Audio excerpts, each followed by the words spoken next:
did it twice, or he got really, really close the second year. Okay. And I know he did it for sure once. And Yeah. before him, By the way, Crush Davis sitting at 34 home runs too. Oh, is he? Wow. Yep. Yeah, he can mash, as we've been talking about. But if they win the division, like you say, we won't have to deal with them until the LCS anyway. So that's a fun team to kind of watch right now, though, because, I mean, they came out of nowhere. Absolutely out of nowhere. You would have, I mean, if we all did like a preseason show in March together, I think we all would have agreed. Oh, I did. They were like 2 years away, at least. I did. Yeah. Yeah. So, or go ahead. I picked the under on it, so on their win total. I was like, this team's not ready. Yeah. On whose win total? On the A's. Oh, yeah. No, I did as well. I think we said when they beat us the last series, we were like, yeah, like they're still a year or two away. Thank God we don't have to play in the playoffs, so they have our number this year. Ha, ha, ha. And joke's on us. All right, Dave, let's start nitpicking. How bad? What's your call out in the series? My call out is just the bullpen. I was going to call out Kimbrel, but then Hembree kind of like shit himself the last couple days. Just the bullpen in general, I don't think it's a major issue. I don't think it's a glaring hole at all. It's been one of the best bullpens all year. But since the All-Star break, Kimbrel's been struggling pretty heavily, just getting clean innings. And this series in general got a little too close. So the bullpen just needs to, tighten it up a little bit. We're going to play the Phillies and a couple of good teams coming up, so we can't be having solo shots from Kimbrel, solo shots from Hembree. Thornburg today, 2 easy outs, like Terry said, and then he walked like 2 guys. Where's that coming from? I think in general, the bullpen just needs to tighten it up a little bit. I know they were overused recently just because of the doubleheader and Evaldi, and I get that. So that's why I'm not freaking out too much. But in a sweep, you got to be a little nitpicky, I guess. So we get the day off tomorrow, and I think that'll help everybody out. And we had a good, solid day today from the bullpen, minus Thornburg, and Barnes, I guess. But yeah, bullpen, tighten it up a little bit. But besides that, been going pretty well. Yeah, I mean, we got to find things to talk about when we're considering call-outs. I mean, I guess we can go ahead and jump to mine because, Nathan Evaldi looked bad. And shout out to Chris Saunders. He told us that Nathan Evaldi, I think he told me on my show that Nathan Evaldi was either going to be really, really good or he was going to be really, really bad. And 8 runs, 4 earned, and 2 2/3. Not good. Not the Nathan Evaldi that we saw in a Red Sox uniform the previous 2 starts. Yeah, his numbers were okay coming into that game against the Orioles. And the one thing I kind of wondered was maybe he shouldn't have been paired up with Butler. And I know Sandy needs a day off here and there, so I'm not officially complaining about it. But, I mean, that's the difference, really, between that start and his previous 2. So, well, the thing that I'm more pissed off about anything when it concerning this is he pitched so bad that he allowed Drew Pomeranz to get a win. I think that ruffled my feathers even more. Yeah, that rattled you pretty bad. When I had to see Dub under Pomeranz's name, I was like, I don't like this. I actually regret my shout-out now. I should have went with Pomeranz because I don't think he gave up a single earned run this series. No, he didn't. Yeah, so that could be a big acquisition in a way, to have him in the bullpen like that. So, yeah, you're going to get more too with Brian Johnson's going to go back in there full time when Eddie Rodriguez gets back or Stephen Wright. So, helps on the way still. Yeah, I had somebody in the Facebook Live last week ask me if Stephen Wright was still alive, and I was like, kind of forgot about Stephen Wright. I'm surprised he didn't ask if he was in jail or something. I mean, that might have made more sense. He actually exists. Yeah. All right, my call out this week, and this is the first time I've called him out, will be Alex Cora. I didn't like in Game 3 that he went to Heath Hembree with a 1-run lead, especially where Hembree hadn't looked great, and then, he gave up 2 runs the game before. Not crazy about that. And then I especially was not crazy about him taking out Chris Sale after only 68 pitches, after he was absolutely cruising, 12 strikeouts. they planned on possibly pitching him 85 to 90 pitches. They said that was going to be his absolute ceiling today. And when he came out of the fifth, before there was any indications that he might come out, I was thinking, wow, 68 pitches. I mean, that's at least one more inning. And maybe if he got some contact outs, you could even, start him in the seventh. But he came out, and then, we almost immediately gave up the, at least to a tie, and possibly worse if Brazier couldn't get Thornburg out of that inning, and then he brings in Johnson, which I thought was a good idea because he could go multiple innings, but he only left him in there for one. So,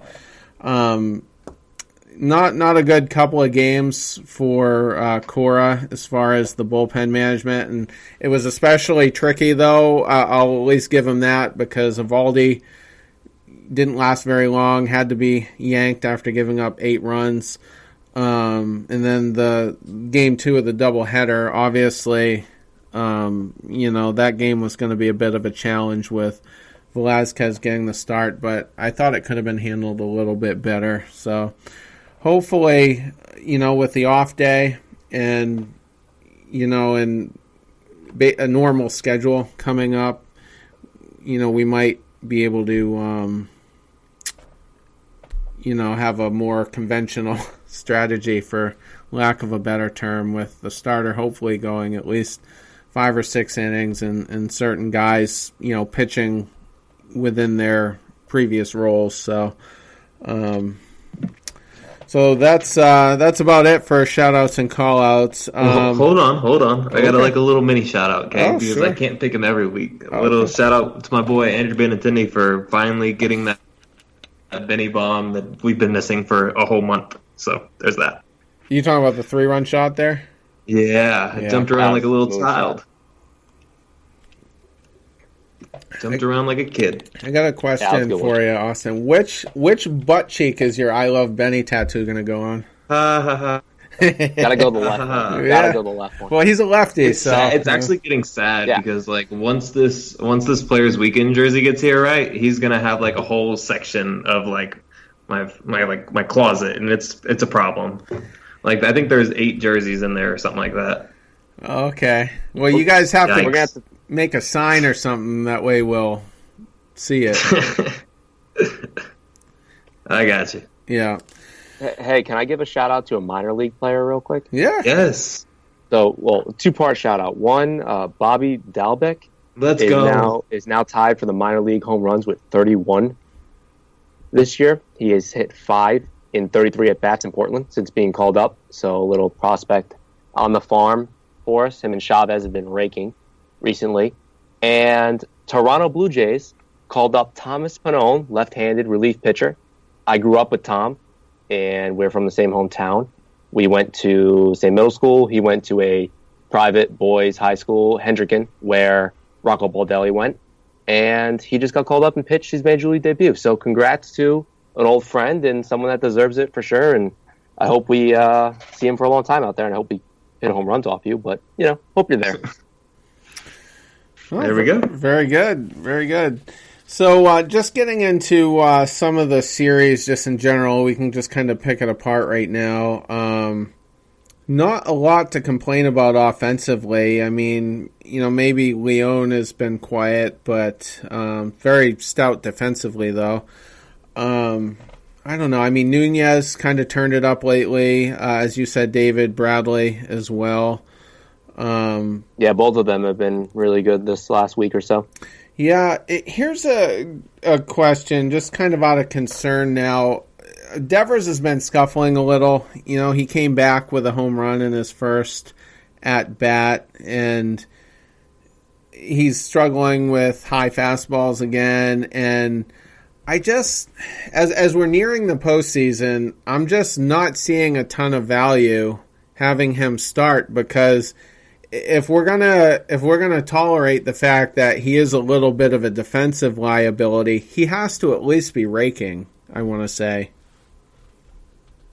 Yeah, I mean, he has to hit, right? So I think if he adds value if he goes into the postseason hitting 250 and, gets past that 20 home run mark, maybe like 22 or 23 and sitting well. If he dips down into, 220, 230 and, then maybe you do start him on the bench and you bring him in a pinch hit situation or a matchup, type deal. But he's got some time to get back on it. When he came back from, the injury, like you said, the first couple games were good.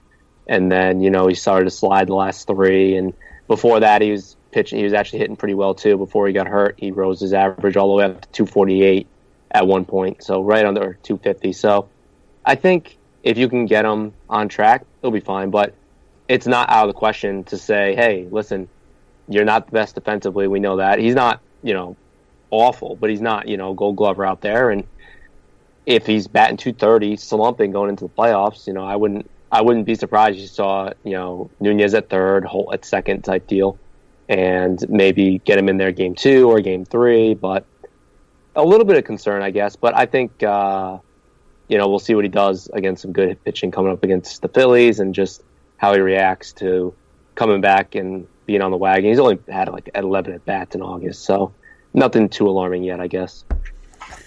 And don't forget, Kinsler will be back, so that will, that'll kind of throw a kink into certain plans. He'll probably get the bulk of the time at second base, and then, Nunez hitting very well.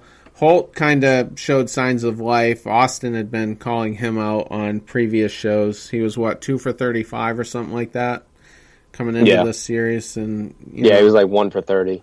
Yeah, and he got a couple of key hits, so that's nice to see. Yeah, he looked good. Yeah, you like to see that. I mean, I wouldn't be surprised when Kinsler comes back if you see a little more Nunez at third if Devers continues to struggle, which, honestly, I think at the end of the day, if we're going into the playoffs, I want to see Devers out there to start it, but I'm not going to complain right now with the way Nunez is playing if he plays over Devers a few games here and there because he's playing well, so ride the hot hand while you can because Nunez likes to fall off the cliff sometimes, so play him until he does, I guess. Yeah, it was a bad week for the Avid Boston hate train. Let's put it that way. Yeah, it was. Drew Pomerantz got a win, Yeah, Nunez played well. Jackie's back. Nunez looked good. Austin's new favorite person to hate, Brock Holt, looked good. Yeah. It's just not good for people that we don't like on this team. But that's how you become the number one team in baseball, so I'm not that on it. Yeah, it's just like a kink in my side, and I'm okay with it now. Yeah, right? Yeah, things are obviously good if the guys we hate are playing well, like you said. So, yeah, just, it'll be nice to kind of play some more competitive teams so we could see, how we'll probably look in the month of October. Another thing, too, with Chris Sale is today was his... Probably, I'm just going to boldly guess that it was one of his more dominant August starts because right now is about the time he falls off a cliff. And then right before he went on the DL, I saw a stat somewhere that said he had a 6.75 ERA in his first August start if you combine them all. So a little bit of rest, whether he was really hurt or not, who knows? I don't think he was. Austin, I know you didn't think so. He wasn't sent out for any MRIs or anything like that. So, but he had a rehab start today, so he did. Right. He did have a rehab start, and he was dominant. So if he's, and they might, with this huge lead that we have, the Yankees did win today, right? Exactly what I was about to say. Yankees won yes, today? They did. Okay, so it's still a 9-game lead that we have, but a 9-game lead is usually a luxury and skipping certain starters, and that should give him more rest. And I'm just basically getting more and more optimistic that he's going to show up that first playoff start, whether it's game 1. I'm assuming it'll be game 1 again with this lead. And if it's a wild card game, we got bigger issues. Yeah, but let's be real. Well, that presents a whole different set of circumstances, like I said, and then you may not be able to rest certain people. But when was the last time we were 1-0 in an ALDS? I mean, you'd have to go back to 2013. Yeah, absolutely. So just seeing that stat, gets me